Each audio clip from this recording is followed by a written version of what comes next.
ஒரே என்னக்கா நீங்க என்ன பண்றீங்க? என்ன விட நீங்க வயசுல மூத்தவங்க, நீங்க போய் ஏன் கால்ல விழுந்துகிட்டு? வயசுல பெரியவங்க நம்ம கால்ல விழுந்தா நமக்கு கிடைச்ச பாவம் தாங்க அது. என்னக்கா இப்படி பண்றீங்க? வாழ்க்கையில நீ என்ன செய்யறதுன்னு தெரியாம திக்குமுக்க ஆடி கிடந்த எனக்கு ஒரு திசையை காட்டினது நீதான். நீ மட்டும் இல்லனா எனக்கு படிக்கணுங்கிற எண்ணமே வந்திருக்காது. நல்லபடியா படிங்கக்கா.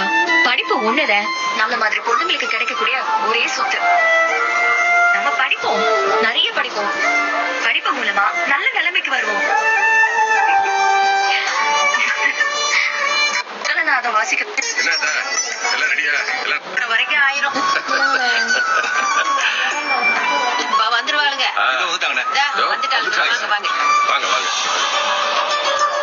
என்னம்மா ஈஸ்வரி, 2 பேரும் ரெடி ஆயிட்டீங்களா? ரெடி ஆயிட்டோம் மாமா.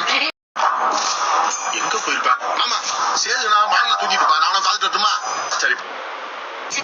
அவளும் ஒரு ஆளா? அவளும் ஒரு ஆளு தாண்டி.